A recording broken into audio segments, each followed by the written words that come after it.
So while I have 2 seconds here, I realized I did a terrible job of introducing Earl. Earl I met through the Weedman 420 podcast. I didn't do a great job of telling you guys who he was or what he's about. Awesome grower. We've been wanting to chat for a little while. Weedman's had me on his podcast a couple of times now. And yeah, I just wanted to get Earl on, kind of sesh it up a little bit, get a little chat in. But yeah, I don't even know that I introduced him before we both just jumped into chat. These OG sessions are just like that. It's just us shooting the shit between us. So terrible. Anyway.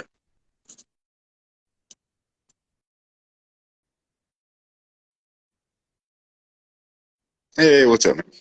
Man, I've been trying to do this thing where I don't swear in the first 5 minutes because of YouTube, and I didn't even make it a minute. I didn't even, the first one, we're good to go. The second one will end up getting 18 plus. I don't really care. It is what it is.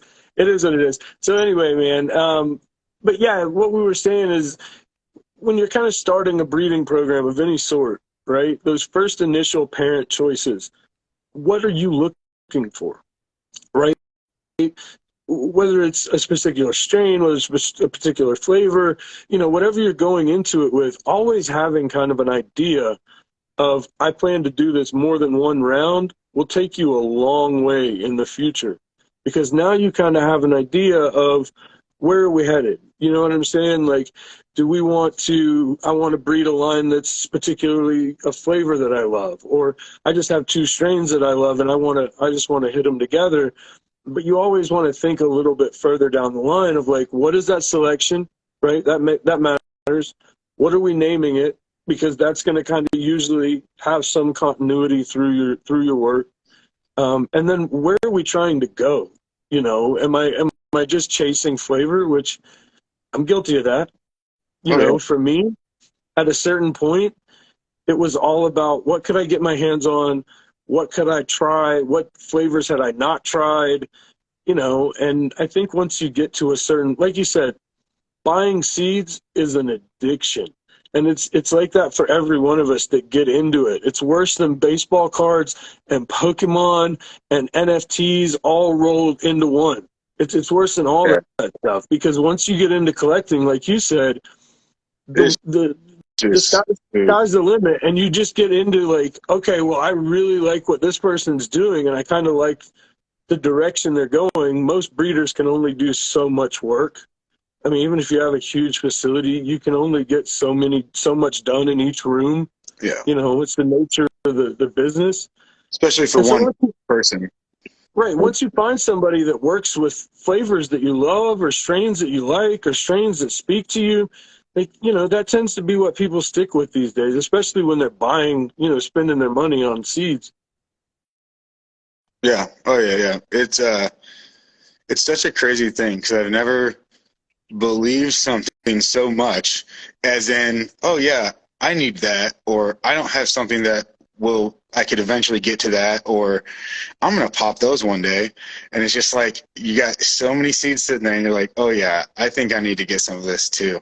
And you believe it, you believe it. You're like, yeah, I'm going to get to it. It's one of those where, like, if you're really in it for the hunt, like if you're really in it to find something that's unique, to find something, and that's breeding seeds that's going to make everybody happy in every situation, it's just impossible. Yeah. So I always say, kind of focus on what makes you happy, because at the end of the day, that's what's going to carry you further, is working with strains that you love, working with strains that mean something to you, that there's some characteristic that you want to work with. It's like, nobody goes into breeding their first round with like, this is going to be a huge business, or this is commercially viable, or this is, a lot of people just want to take 2 strains they love and make seeds. And I say all the time, that's the best thing that anybody could possibly do. I can't think of anything I wish more people would do, is take your 2 favorite strains and bang them together. And that guarantees that they're going to make it into the next generation of strains. Yeah. If you swear that skunk is dead, Well, that's because whoever loved it didn't keep the seeds around for whatever reason. That's why your favorite flavor from XYZ generation isn't here anymore. Yeah. It's super simple. Yeah, no, it's true. And it will teach you so much to see parents and to make offspring and then to hunt through the expressions and then to say, holy shit. And then if you take it even a step further and you make some offsprings of some seeds when you get a couple of generations into it, and you can really like, you don't need a ton of plants to recognize that.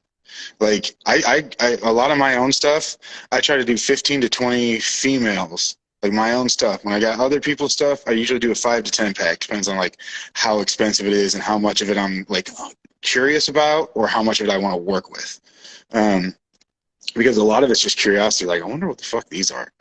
And it's stupid of me. I know I should be more like business minded about it, but I just like I said, it's just, I'm stupid about it sometimes like that. But I love everything.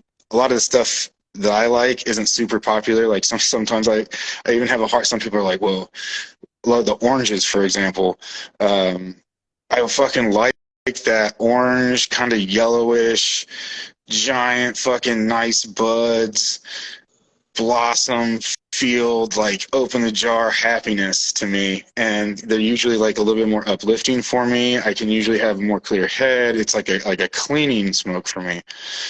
The market does not like that. The market likes dark, downer, like it is the most delicious, my favorite plant in the garden. And it's like I grow it a little bit for me and a couple of close friends, and that's it. Like that's the only reason, and that's why I'm working with it too, because I told myself, I was like, well, fuck everybody, they're wrong. I'm gonna get this to a place where I absolutely love it, and everybody else is like, okay, I can't deny the fact that this shit's fire.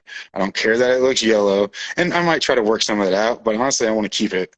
And I don't know how, but that's my favorite. I was on the Orange Crush soccer team for like 6 years as a child, and it never left me, you know. Right. So, man, here's the funny thing. I didn't realize that citrus was one of those flavors in weed that became really polarizing. And when I found citrus weed, because it was one of those things that, like, it wasn't something I ran into for a long time. And then once I really got access to, like, all kinds of genetics, I started to understand the spectrum of citrus in weed. Yeah. And I've had a lot of people tell me straight faced that they just can't smoke anything citrus, orange, limonene, anything like that. Now, when we get into what you're kind of discussing, we have to discuss, I think we would be remiss if we didn't talk about the infamous Lemon G, right? Because I don't know if you're familiar with it, but it's a strain that's become very popular, was originally from Ohio, if I'm not mistaken, is a very acquired taste. The flower, no matter how well it's grown, no matter how well it's processed and trimmed, it always looks like beet outdoor. Like it just doesn't have that, what you think of as like commercially desirable large nugs and dense buds, has this kind of weird structure to it. Even when you grow huge canopies of it and everything's healthy, it just never finishes and fills out. It's got that really old world strain look to it, right?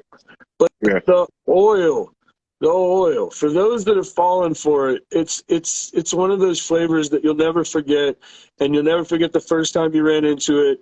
And it's only barely citrusy. I heard somebody once describe it as more Christmas wreath, like Christmas wreath and almost like bitter orange peel, which I definitely agree with that. It's very much an acquired taste. But like in my breeding, that's something that I loved citrus. You know, so I had a ton. At any given point, I probably have more citrus and Kush than almost any other thing that, you know. I say that, and I have tons of exotic, you know, citrus, orange, Polynesian flavored, tropical drink, anything, you know, weird and unique. But at the same time, like, we all breed what we love. And when I first found citrus, it changed my look on everything. So then I went from, you know, learning the whole spectrum, because it's all out there in cannabis. Everything from mandarin oranges, fresh orange, to, you know, the tangy end, lemon G end, which is almost, you have to kind of squint to see any citrus there at all, but it's kind of there when you test for it, you know. There's just other things that kind of overpower, but you kind of learn the whole gamut. And there's some people that just citrus, they don't want any of it, you know. Yeah. There's people that smoke kush and that's all they want to smoke is kush. Yeah. Yeah. That's a shame, because there's so much. I'd have my like favorite, you know, but there's so much out there. Like everything is fucking different. Every pheno, every strain, every breeder, every garden, same exact cut, 3 different gardens, 3 completely different plants with the end of it, you know? Oh, yeah. It's fantastic. I've seen how many cups have we seen now, you know, where they use a strict cut, like they use a cup, an event of some sort, where they use one cut and everybody grows the same cut, and no 2 people turn in the same weed. Yeah. It never it never happens. And it's, you take those exact same variables and or the same plant and put it in different variables in different gardens, and everyone's going to be completely different.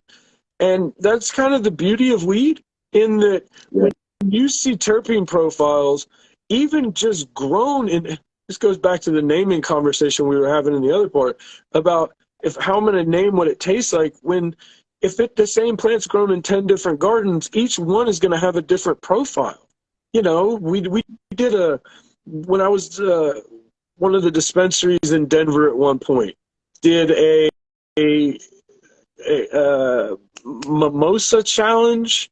So it was a bunch of commercial grows that had labs. They all ran the same cut of mimosa and then extracted it. And then we got a sampler at the dispensary that was like 8 or 10. You could buy it, you know, you just walked in and buy it, and you could judge. And it was 8 or 10 different strains, or 8 or 10 different labs that had produced the same cut. And everyone was different. It was the exact same plant. And you could tell in each sample where each one of them, one was a little bit more oniony, or one was a little bit more, you know, lemony, or one was, and you know, it's there's so many variables that if I tell you it tastes like citrus, and you hate citrus, you know, and there's so much of, in naming strains exactly what it tastes like, A, there's so much subjectivity, but B, if it doesn't taste exactly what the name says, then you get pissed off. Yeah. Because you're like, well, it didn't taste like that, and that's why I bought it, was specifically because you said it tasted like onion, cucumber, spoiled food. Like, who's going to buy that strain? Yeah. And it's crazy, because you talk about if you're running a garden, and how your garden runs changes so much. How you taste it changes. So the same exact bud, like you're saying, but then when you run a different garden, especially when you talk about the difference between like organic and synthetic, and not using any organic anything, like when you're running straight synthetics compared to somebody even using a little bit of organic something the right way, especially, it's so different, and it's so wild, especially if you're using like a terpenes, like an oil, and you're putting something into your reservoir. You can taste somebody's garden. If you have a friend, you know, a gromie, they give you weed, you can taste it in there, and you could fucking close your eyes and have 5 different bowls, clean bowls, not smoking that old resins, tasting everything, and you'd be like, okay, that one, and that one came from that motherfucker's garden. Okay, so one thing there I gotta hit on, and I think the terpenes in the res thing has to sit up there with ice on top of your root zone at flower, or at the end of harvest, you know, before harvest. It feels like more witchcraft than it does measurable, tangible results. And that's, in the weed business, especially at scale, there's a certain amount of, if you can't prove that it's 10 to 15% better at least, then it's not worth talking about. Now, is it maybe going to, I don't know, But I will say this, the best way to boost trichome production and the best way to boost resin production, the oil that's produced within the numbers of trichomes that are there, is to have healthy plants the whole life cycle.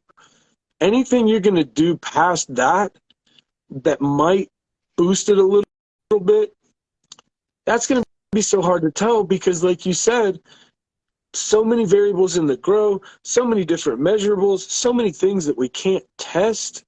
And I just don't know if pouring terpenes in your res is going to do much more than make it not smell like spoiled water. But that's one of those things. I'm going to tell you something, man. I worked at a grow.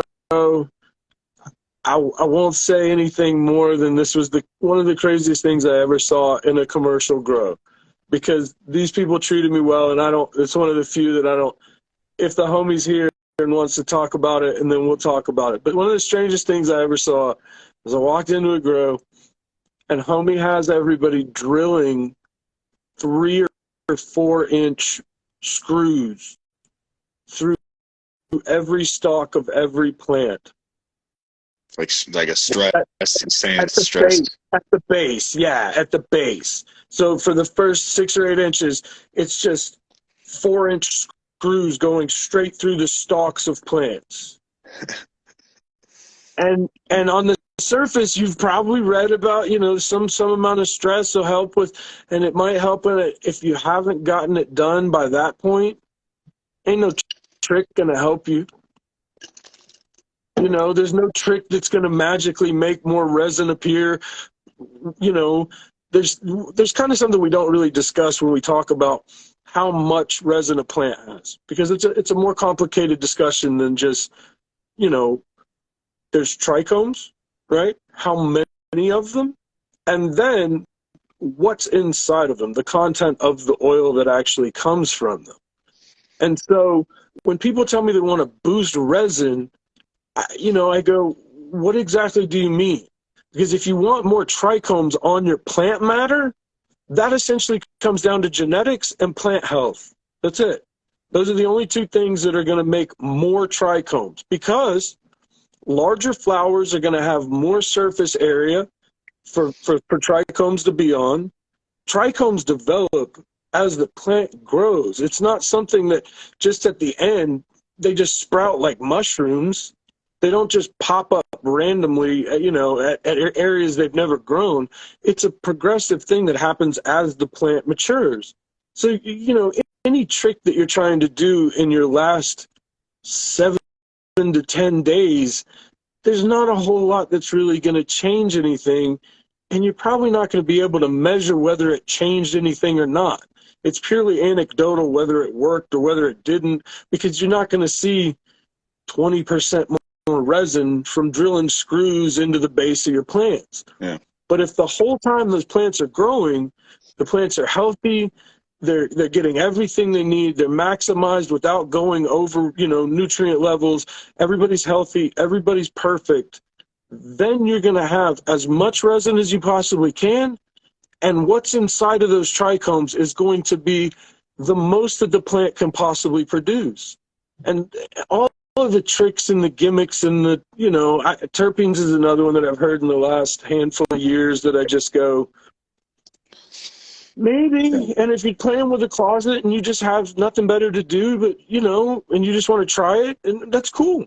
Right. I can't hate on anybody for experimenting, but there's a certain size, especially certain parameters of a grow, where just trying random things like that, you're never going to notice, because you're not going to be able to measure whether it had any effect or not. So you just, it's more work that you don't necessarily need to do.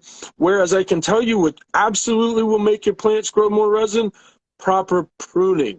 Proper pruning prevents piss poor performance. Light Pruning, everywhere. timely pruning. Yeah, all your lowers getting 100% developed versus having larf at the bottom of your plant that's just dragging your plant at the end of flower.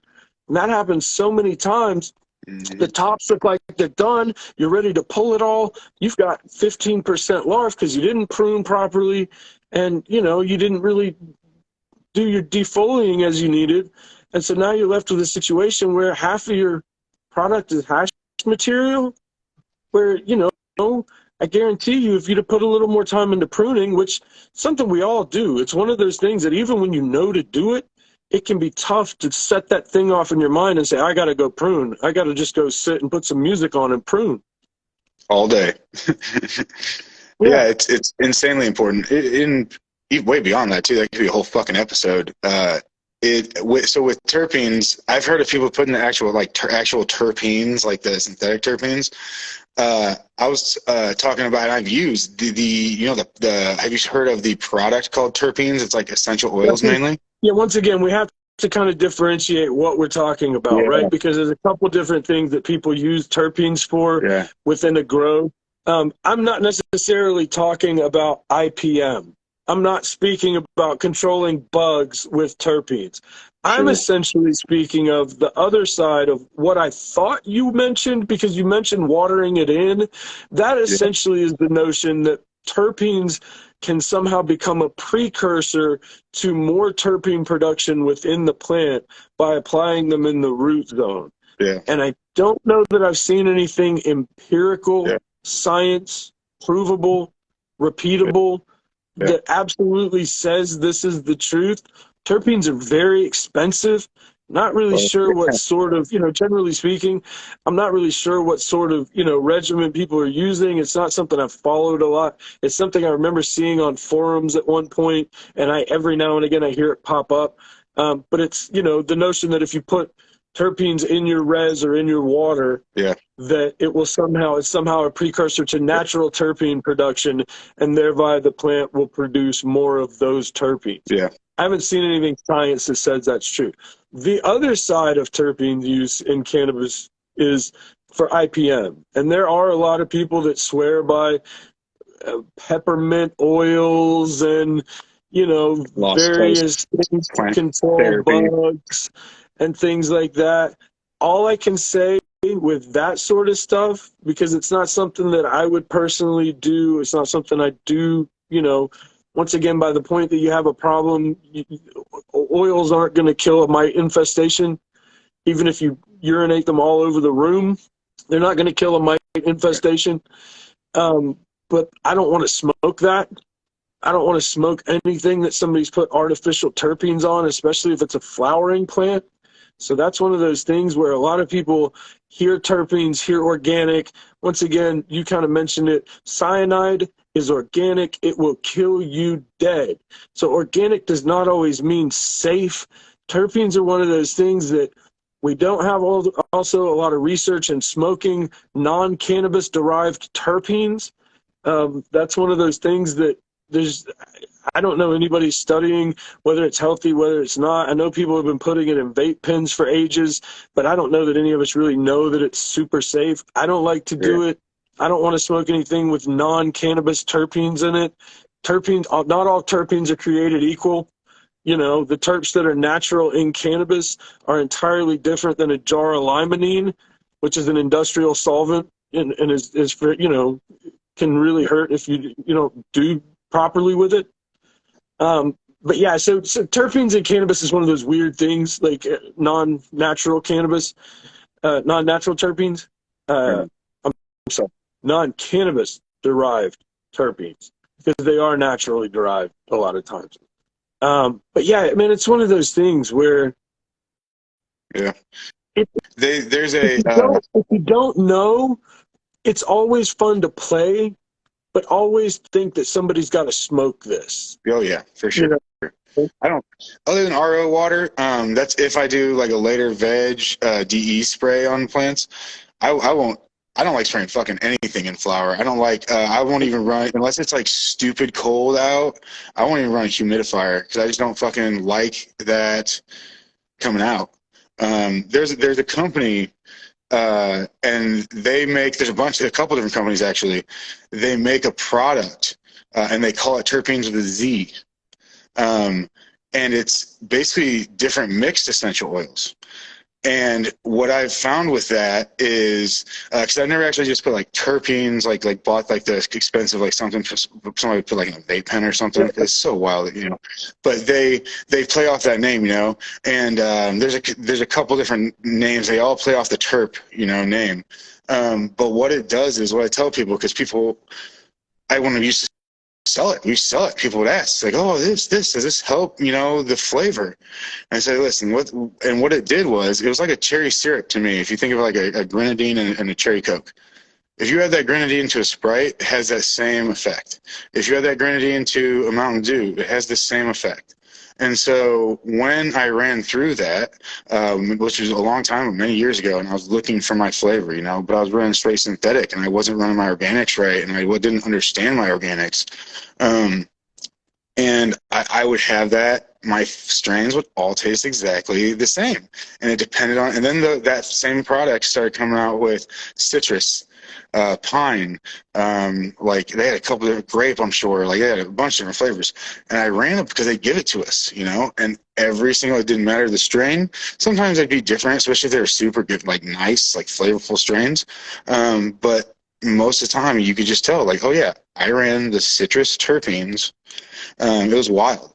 Yeah, that's crazy. I've never even heard of people spraying terpenes like on. I mean, I guess I could see where people would be like, well, we put it in our carts, so this weed doesn't smell very good, and I'm gonna spray it on there to trick the consumer. No, You know? it kind of goes back to companion planting. So when you plant, there's other certain plants that when you plant other plants near, you know, in your garden, say, there are certain plants that naturally, through the oils they produce, will repel bugs. Yeah. And the thought is that if you use it as a preventative, maybe early in veg, that it'll ward off a small bug or two that may be an issue. But the problem becomes that people don't quite understand that the kind of problems, the kind of bugs that usually turn up in your grow are pretty resilient. And Yeah. 9 times out of 10, essential oils at that point, if you've got more than one or two, aren't really going to solve anything as far as spraying them on there. Because mites particularly, you know, mites will be here with cockroaches and bed bugs and head lice after the nuclear bombs all go off and we're all long gone. There will still be mites, cockroaches, and bed bugs, and, you know, because they're just built to take anything. They're literally built to take absolutely anything you throw at them. So to think that, you know, a huge infestation, if you can see mites, if you see mite damage or a web, assume you have tens of thousands of mites already. Yeah. That's not one mite that did that. So the It's not reality just in that area. yeah, it's not just in that area, it's everywhere. And by that point, it's literally all over the plant. And so, yeah, anything natural at that point, you might kill a few, you might battle it back a little bit, but the truth is, at that point, you've already got an infestation. You already have a problem that is going to be really hard to control purely organically. And that's the thing that nobody talks about with or anything organic at scale, is that it's really hard. It's not if you get a problem, it's when you get a problem. And how you're able to deal with that problem when it's a large problem is really, really tough. And I'm one of those people that generally believes that that's a loss. Like remediating that or turning that into something people should consume, like that sucks. You know, I've never been a fan of any of that. So the truth is, if you have a problem like that, then you got to kill it. You got to cut it. You know. And the other thing that I've seen a lot of mistakes in bigger grows is that so many grows are perpetual grows where the whole room is never empty. So once you have a problem, you can't shut everything down because you've got another table, 3 tables over that's coming down in 2 days, got another one after that, another one after that, and you have to keep replanting them because that's the nature of the business. So, it's kind of a small staff. You know, you can't just have like 50 people there on one day and like, you know what I mean? When you only need 12 people to work there. Right. It's, yeah. You know, Somebody just if it's if it's not tray by tray, it's for sure room by room, because most of those places are like, 10 If separate it's in rooms, the 4 beds, building, if 6 it's in the bar. building, it's Yeah. everywhere. Even if you don't see it, if it's in the building, it's everywhere. At least that has to be the mentality. Somebody just said prevention versus reaction. That's absolutely right. But that's how you have to go at how did you build your grow? Who's coming into your grow? Are you the only person that's in your grow? If not, how are the other people that are coming into your grow handled? How do they have to handle their shoes? Because the shoes is the one thing when I worked in commercial grows that everybody would take from one grow at work and into the grow at home and into the grow at work and into the grow at home. And that's where the bugs love to be. Eggs on your shoes. One mite can make a million mites. They reproduce asexually, so one mite can make a whole room full of mites, and it only takes one egg. So if you're going through, and that's the one thing that most commercial grows aren't built with is proper scrub downs, proper check-ins and checkouts. Like as far as all of your clothes go into one space in like a locker room. Like I only worked in one grow like that the whole time I was there. And here's what's funny, it was the cats that were screwing the screws in the trunk. So it was the one place that was doing all the IPM stuff, right? Yeah. Just, I think because a lot of that, it seems like there's a misunderstanding when you talk about like high stress training. I think a lot of people read stuff like that and they're like, okay, I'm going to stress train this plant. And stress training isn't so much focused on the stress, it's more focused on the training. Like you're not doing that to stress the plant. You're doing that to refocus the energies, and you're doing that to make this stalk not higher than this stalk and make your tray the same size So and fill in.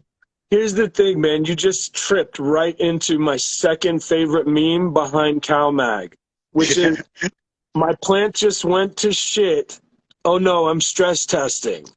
So how much of what you see people saying, oh, I'm stress testing, is really they took a whole plant and said, I'm just going to waste this whole plant no matter what happens to it. I'm going to put it in and I'm just going to beat it up and let it get bugs. I don't know where I'm going to get the bugs to Throw test it this away. thing, whether it takes bugs. I'm going to give it all the mold and all the things I can think of. I'm going to beat it to death. I'm going to treat it like my, who does that?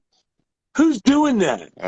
Nah, Yeah. you made a mistake in your grow. You had a mited out grow. You had a grow that was covered in PM. You had a botrytis blowout, and you noticed one plant in the corner didn't get sick.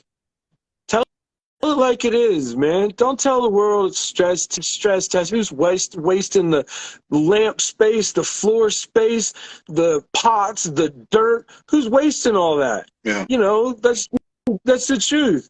Like most people that say that stress testing had a problem and they noticed one plant didn't get that problem. So they said, boom, stress tested. That thing doesn't get mold. You know how I know? Because everything else in my facility did. Yeah.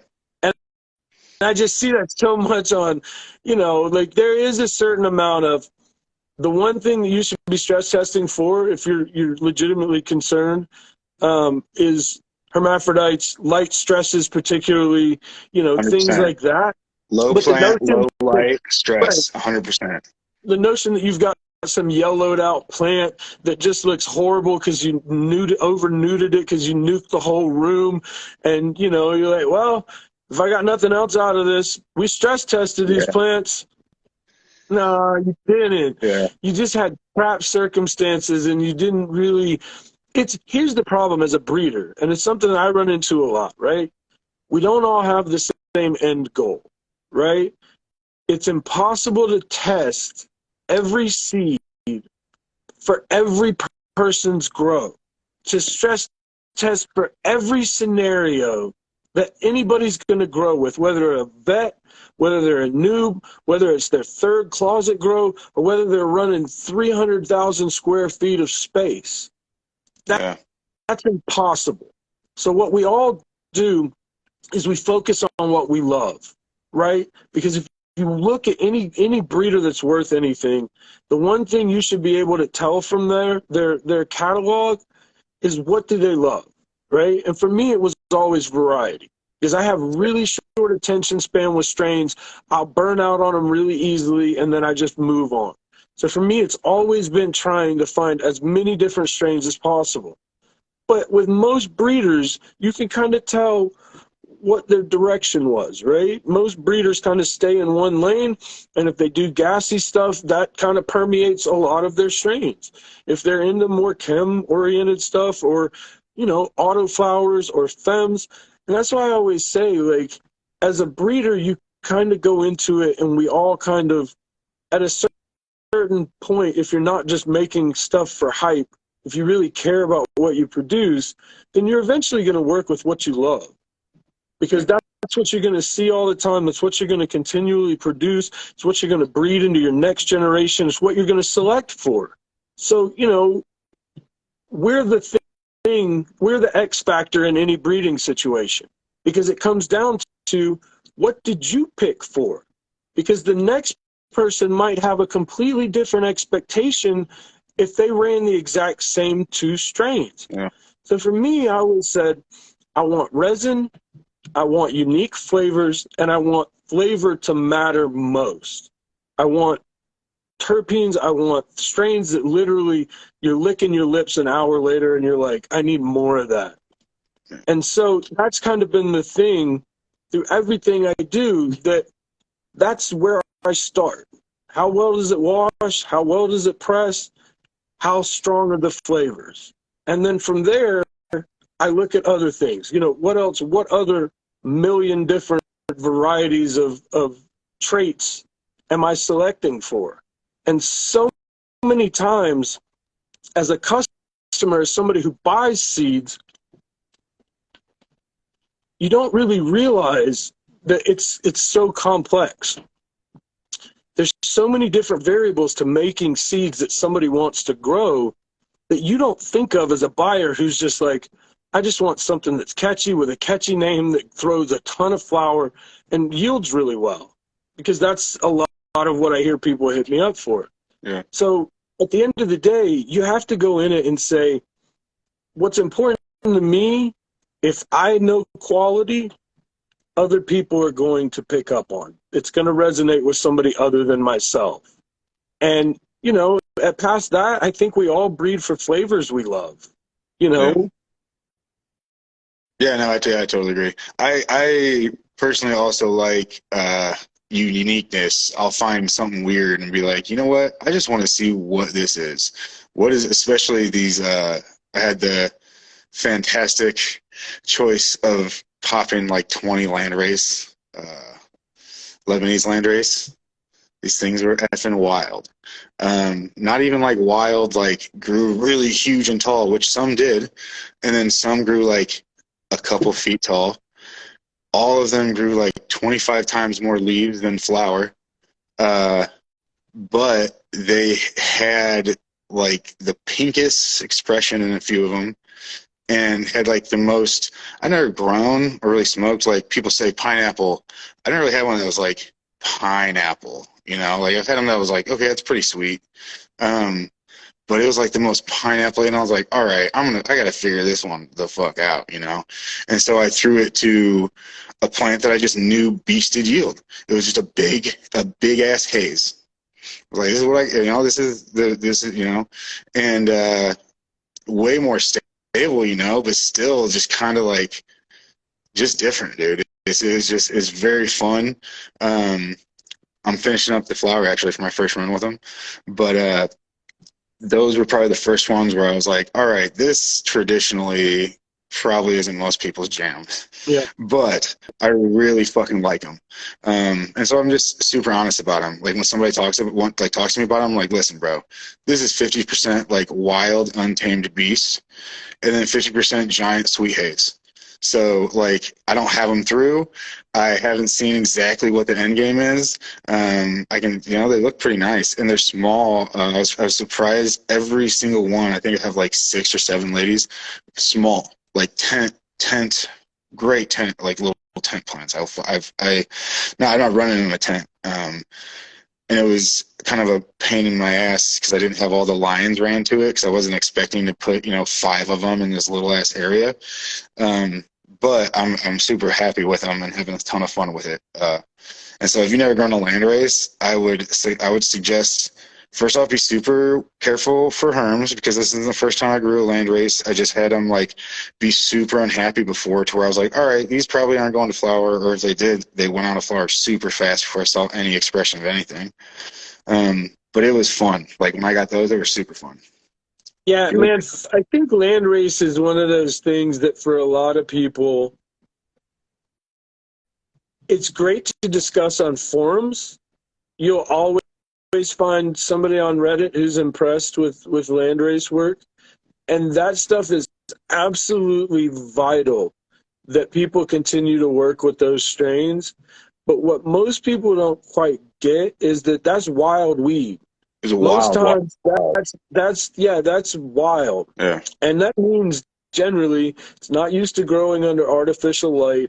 It's not used to growing in anything but, you know, probably a very particular medium that it's been grown in for generations. No selection has usually been done. So it's one of those things that for everyday guys that are like, I want to get into land races, it's a novel thing, but it's a passion for certain people, because there are gems to be found in that sort of work. There legitimately are, especially in those, you know, lankier sativas. Like that's where your giant trichomes comes from generally. The really big trikes with the resin, with the heavy resin. It's almost always sativa stuff. But the work that it takes to turn something like that into something that, like, you know, any guy can grow in his grow and be happy with. It's tough. And see, that's what we really get into, a lot of discussion there. I think we got about 10 or 15 minutes left, but we get into another discussion there about We'll get another breeding work takes a ton of time. And the customer, if you're just working on a passion project like turning some landrace into a decent strain that's worth growing, the time that takes, most people aren't willing to pay for. You know, if I told you it took thousands of dollars in 8 or 10 years to take some landrace strain and turn it into something that, you know, somebody can grow and is worth growing in a grow, man, it's one of those things that, like, most people would be like, that's what should be $500 a pack. That's the stuff that when I hear $500, that if there's not something very impressive there about its lineage and its genealogy and the work. Now, passion projects in your tent, just having fun, or, you know, that's where that stuff generally lies. But I think a lot of the people that get into that don't really understand that, like, it is preservation. That's where it has to come from. It has to be in the notion of these need to make it to the next generation. But the reality is, so many people that get into that sort of thing, they read online, you know, landrace, I'm going to get a bunch of Swazi, you know, African landrace and try and, it's hard work. And most of it is not, you're going to throw away more plants than you're going to keep. And that's generally any breeding, but with that stuff, it's so much more, because you might, 1 in 1,000 might be something that's really, really, and I'm talking about people that are like keeping these kind of landrace type strains in climates that aren't where they came from, particularly pure lines and things like that, because that's becoming a new niche. And everybody that loves sativas, man, that's another one of those kind of, you know, dirty talk to each other. Like the hardcore sativa guys are hardcore sativa guys. Like they love it. It's a passion. When you try to offer them kush, they're like, no. No, the guys that do that work, man, shout out to anybody, because we need those strains. We need those strains to keep going, and for preservation, in the sense that they're not going to, next year, those strains that were grown are now different. Everything changes. So any, you know, in these areas where there's still cannabis, you still see tons of guys down in India, Pakistan, Afghanistan that are still sending tons of seeds stateside, and that, you know, but the Southeast Asian landrace scene, especially the heavy sativa, you know, the African sativas, there's just not enough people working with those because it's not commercially viable, because there's not a ton of money in it, because it's not, you're not going to fill 3 a light with Swazi African, and so to most people that have the space and the canopy, they just don't get grown. It's definitely a passion thing. It's and it's a risk too, because it's like, if you're not on top of it, like, you're for fucking sure seeing herms. First generation, like, if that shit's not hermit, I'd be like, bro, this isn't landrace. Or unless it's from, I mean, if it's from an area that is mimicking your garden, you probably could get away with it. But if you're running a normal garden that people talk about, indoor garden, and you're running something that came off the equator, the shit is not going to be super happy, probably. Like, you're going to have to bump your shit up. Yeah, and it's like, I've seen everybody, all the tricks. You can trick light schedules and you can do things here and there. But, I mean, we get back into the conversation about the reason that all the skunk strains that people long for from days past maybe aren't as prevalent as they used to be, was because most of them were not great strains to grow indoors commercially. So once everything moved, from just throwing seeds around here and there to everybody's growing indoors now, a lot of those strains that were prevalent back in decades past just aren't making the jump, because quite honestly, they didn't grow well indoors, and that's where everybody grows weed now. Yeah. So I think that, man, is probably a good place to cut it, Earl. Man, that I can't believe we did 2 hours like it was nothing. That's fun, man. I had a great time. Awesome, buddy. I appreciate it, and you bailed me out, and we did well above and beyond extra. One quick thing, man. Where can people find you aside from the Weedman 420 podcast? Thank you so much, Weedman, for loaning me your homie. Yeah, it was awesome. Yeah, dude. I'm Weedman 420 podcast. Fucking love it. I co-host the Grow Hour there. Their show is super cool too. It has the regular episodes. Is, for me, I love to listen to it because it gives you all that news. Like, instead of having to go everywhere, they're giving me like the news I want to fucking hear. Honestly, like, that's the best way I could put it. But I have my Instagram's here is honestly where I do most of my stuff. I'm pretty passion driven right now, so I'm not. I definitely have packs out there, and then some different vendors that I definitely post up all the time.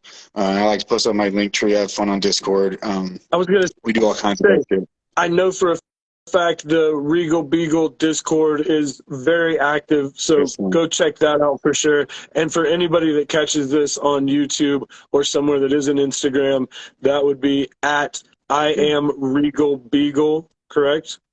I am the Regal Beagle. It's Cardi B inspired. I am the Regal Beagle. Yeah. Oh, that's awesome. That's awesome. Yeah, and so give Earl a check, man. Yeah. It was a great combo. We're on YouTube too. Weedman 420, yeah. Awesome, man. Yeah, and like I said, you guys have had me on a couple of times, so it was only right we did a kind of cross situation. We just dropped the pineapple sorbet line. We've got a big 420 sale going on right now. www.terpfiend.com, terpfi3nd.com. Go get an order in. Go take advantage of this 420 sale. And we have 420 mystery bags coming up on 420 at 420. We're smoking on 420 on that Discord. We're going to have a smoke section. If you want to join, bro, come. We're just going to get high and give away some seeds, I think. I'm actually going to do – let's see if we can't, like, catch a quick cross thing, because I'm going to do a 420 show. I don't normally do one on that day of the week, but I'm going to put together a 420 with my buddy Drew. And, maybe we'll hop in for 15, 20 minutes, or, we'll try and get you on or something. When I don't know what you guys are doing long term, like how long that'll be or we'll figure something out, man. But I'd love to get you on a 420, and we'll just do another little, hey, what's up? But anyway, we'll figure it out. Thank you guys so much. Hit Earl up, get some seeds if you need. My wife is telling me I need to mention there is a fake Terp Fiend Instagram account. I can't keep a real profile up on Instagram, but they can get fake ones up and get thousands of followers like there's nothing to it. So the at TERPFI3ND_ is a fake page. Go report it if you haven't already. What do? Report the message too. because they'll ask you to be a friend, then they send you a fucking message right away. Yeah, it's all Report that automated. message with it.